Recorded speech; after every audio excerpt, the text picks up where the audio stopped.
Welcome or welcome back to my channel. I'm Joya and this is J-Bay, my little piece of the internet where I get to share the real, the raw, and the reality surrounding fibroids, family, and fitness. Today, we're going to zone in on fibroids. I have looked over YouTube and on Google and in several different places trying to find a lot of information on this topic specifically for fibroid fighters, and I just have been coming up empty. So I decided that I'm going to do a video to share my personal experience and to share my thoughts on the Lupron injection for fibroids. So if you or someone that you know or love are fighting fibroids and you're wondering if you should get this injection, please stay tuned. But first, please like and subscribe. All right, let's get into it. So first, as per always, we're going to start off with a brief but concise definition of what a fibroid is. And basically, fibroids are non-cancerous growth in or around your uterus, and they can lead to some very serious symptoms. You can be anywhere on the spectrum from no symptoms at all up to very heavy periods, very prolonged periods, very painful periods, pelvic pains, pains and malfunctions around your bladder. There's just so many things that fibroids can bring, which is why this discussion is very important. So what is Lupron? So Lupron is an injection that is a hormonal therapy, basically. It's supposed to suppress the hormones that can aid in fibroid growth. Now I'm going to give you something straight off the internet so that, you know, we get some definitions straight. But basically it says, Lupron is supposed to work by suppressing the production of certain hormones that stimulate the growth of fibroids. It's a temporary hormonal reduction that can shrink your fibroids and alleviate those symptoms that we mentioned earlier. So the injection is typically and should be administered by a healthcare professional. So this isn't one that you want your boo thing or your best friend poking a needle in you unless they are a healthcare professional. And this treatment duration, it can vary depending on your individual case. And I will let you in on my individual case here soon. All right, so pros and cons of this Lupron injection. So in an effort to be as unbiased as possible, at least here at the beginning of this video, I'm gonna tell y'all what the internet said are the benefits. I'm reading straight off of a website here. And basically it says that using Lupron for fibroids has several benefits. It can significantly reduce the size of your fibroids, which would relieve pressure on your surrounding organs if your fibroids are huge and pressing against other organs. It also can reduce symptoms like heavy bleeding and pain. It says, additionally, this treatment can be a helpful alternative for those who wish to avoid surgery or want to prepare for a less invasive procedure. It also says that like any other medical treatment, it has potential side effects such as hot flashes, mood swings, and vaginal dryness. Yeah, we don't want that. It's essential to discuss your pros and cons with your doctor before deciding if Lupron is right for you.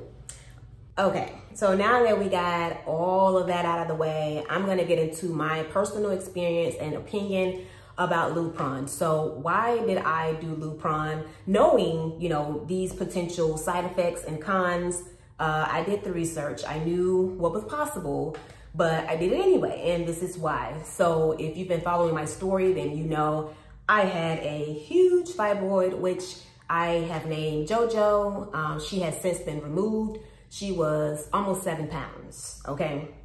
On average, not today, but on average, I weigh anywhere from 140 to 150, and I'm only 5'4.5". So to have a 7-pound fibroid, there were times where I definitely looked 4 to 5 months pregnant just having JoJo inside of me. So my options were limited when it came to what could be safely done outside of a hysterectomy. I was in my early 30s. I did not have kids yet. I did want the option to have children at the time. So for me, a hysterectomy was last case scenario, okay? So I talked to my doctor. My OB was like, I'm sorry, but this size of a fibroid is out of my realm. I want you to talk to a professional, a specialist, someone that works with this type of fibroid and would give you better options, better, you know, next steps, right? So I was talking to my doctor. We did an MRI. We did x-rays, we did a CT scan, like everything. He wanted to know as much as possible about the fibroid. And he said, well, right now it looks like your only option is to get it cut out. We got to go in, we got to get it, and open myomectomy is your best choice. Now, before we go there, there's this injection that could possibly shrink it.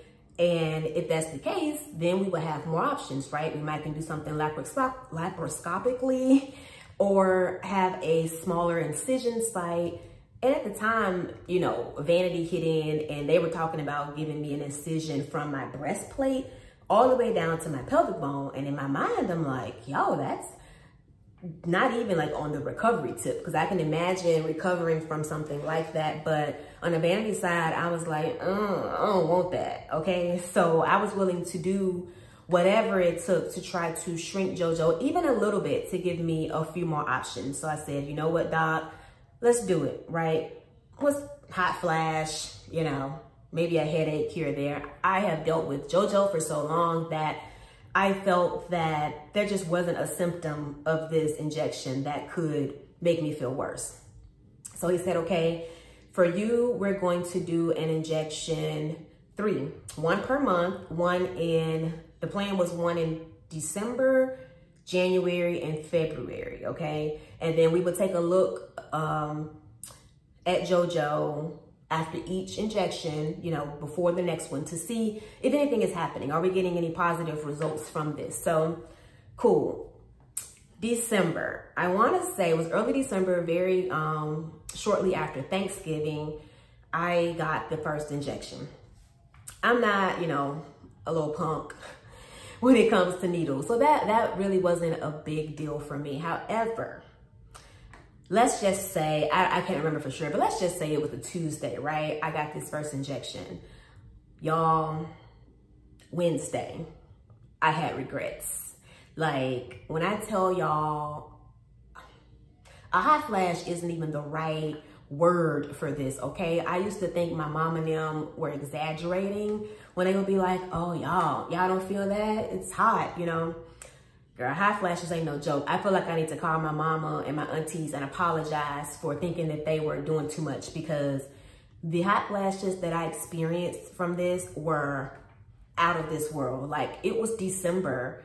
I'm in East Tennessee. It was cold, okay? Like, I would be outside and just taking my coat off, taking my scarf off, like sweating, not just hot on the inside. Like, people could look at me and be like, is she okay? Like, literally just sweating to the point where we had to buy me a personal fan, like, to just carry all the time. Sitting at my desk at work, if I was at church, if I was at home in my living room, if I was going to the grocery store, like anywhere I went, I was literally drenched in sweat to the point where it was noticeably embarrassing sometimes to just, and it just hit you out of nowhere. You know what I mean? Like, one minute you're fine, a regular December day, and the next minute you are just drenched in heat, okay? Like, it's one of them moments that make you say, let me get my life right, because if hell is hotter than this, ain't no way, can't go.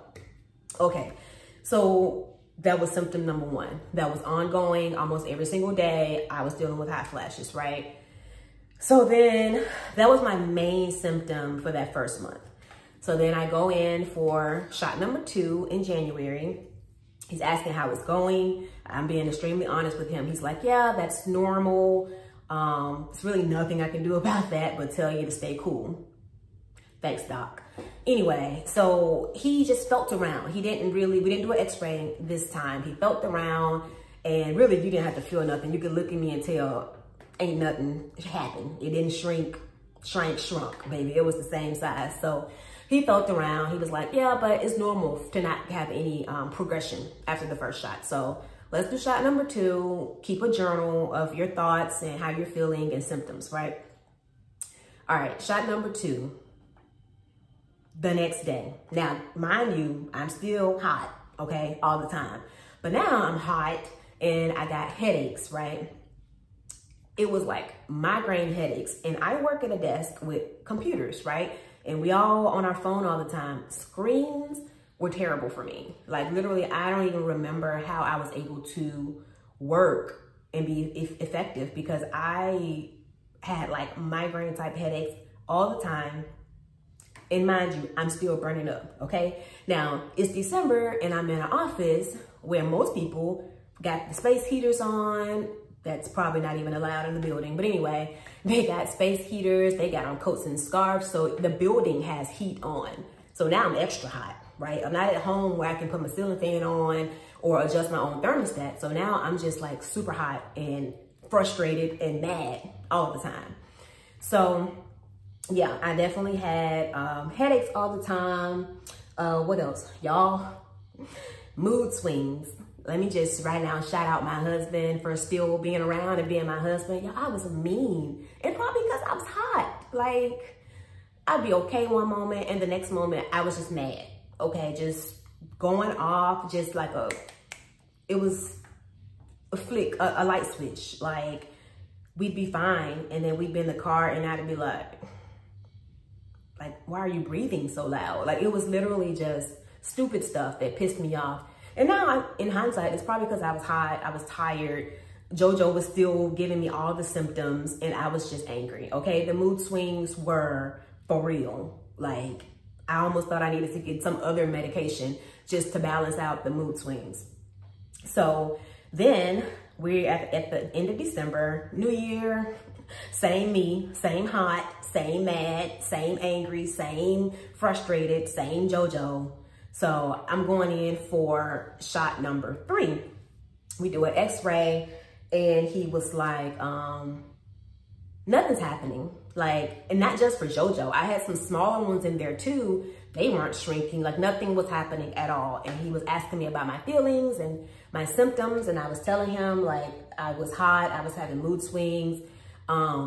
I really don't even remember if I had vaginal dryness because God bless my husband, but y'all, that wasn't even on my mind, okay? Like, literally, it was so much going on. Everywhere else, sex was just like, boy, bye. You know what I mean? So, again, thankful for my understanding and patient husband. But I was telling the doctor about all my symptoms, and he was like, you know what? I'm not going to continue to put you through this. Nothing is happening. I strongly think that nothing's going to happen after a 3rd shot. He left it up to me if I wanted to go another month or if I just wanted to schedule the surgery. Y'all couldn't take it no more. Like, I was in the doctor's office at that moment, still mad and hot and probably sexually frustrated because, right. So I was like, you know what? Nope, we're not doing it anymore. It's not working. And honestly, I had, looked for, different comments from people and their reviews. And the few that I saw all said that nothing worked for them. I have yet to see anybody say Lupron shrank their fibroid. If it worked for you, tell me in the comments, because baby, you'll be the first person I know that it worked for. And maybe you did it for a longer period of time. I know people who do 6 months of it and maybe that works. I don't know. But after 2 months, no. Sign me up, put me on the calendar. I was ready to get it out by any means possible. Okay, so for me, what do I think about Lupron? 0 stars. Do not recommend. The symptoms are not worth it, particularly if it's not going to work. Now, had my fibroid gone from 24 centimeters to 16 centimeters or something drastic, baby, sign me up for, almost hell or whatever I was going through all day, because then it would have been worth it. But for the point that I'm making, it didn't work. Didn't work for me. I haven't heard that it worked for anybody else. So is it worth it? Maybe for you. It wasn't for me. If I do another myomectomy, because I have had fibroids to grow back since then, would I try Lupron? Nope. Hell to the no. To the no, no, no. No, ma'am. No, ma'am. It ain't it. It ain't worth it. Baby, if you ain't living right and you think hell is about to be your home, but you want a little preview, go get that injection. Go get it. But otherwise, leave it where it is. Lupron is not the move. It did not work for me. It gave me terrible, terrible symptoms. It took me a while to even come down off of it. Like, after I had the shot, it still took another month to not have the hot flashes, the headaches, the mood swings. Like, it didn't just go away because I didn't get the third shot. It still took some time to come down off of that terrible high. So that's my review. Those are my thoughts. If you've had the same thoughts, if you've had better reviews than what I'm telling you, please come and share them with me, because when people ask me, I give them my personal experience. And if I can give them someone else's experience and it was much better than mine, then awesome. I would love to do that. I'm not here to tell you, don't do it. You know, I'm just telling you, this is what happened to me. And I personally don't think I'll ever do it again. Now, again, I am not telling you not to do it. I'm just telling you what happened to me and my personal experiences. Now, if you are already signed up, you're about to go get Lupron, what are some things that I suggest that you do? Some things that might help you out. One, keep you a fan, a cold rag, some ice chips, something to always keep you cool, because if you have the experience I had, you will be hot, okay? Summertime ain't the time to do this injection. Keep that in mind. Something else, warn your people, warn your husband, your friends, your family, anybody, your coworkers, your bosses, anybody that you will be talking to in communication with, that you're about to be on some medication that can easily affect your mood. Don't take it personal. I'll try your best to not go off on people, but give people a heads up that things might be a little with you coming up because of this medication. Exhaust all other options first. Like, Lupron was my last thing before the myomectomy, right? If you have other options, y'all exhaust some of that stuff first, because this is hard, okay? So I think this should be your last case before you get cut open, because, oof, just thinking about it, it's making me mad all over again. And lastly, just in case you be in the mood, you might want to get you a little KY or something just to help you out down there in the event that you have some vaginal dryness. So if you are going to try Lupron for your fibroids, those are a few things that I think might help you out. I hope this video has been helpful for you. If it has, please like me, okay, that's new. Like, comment, and subscribe, and go tell your sister-in-law's baby cousin Tracy to come over here and do the same. I will talk to you guys later. Bye.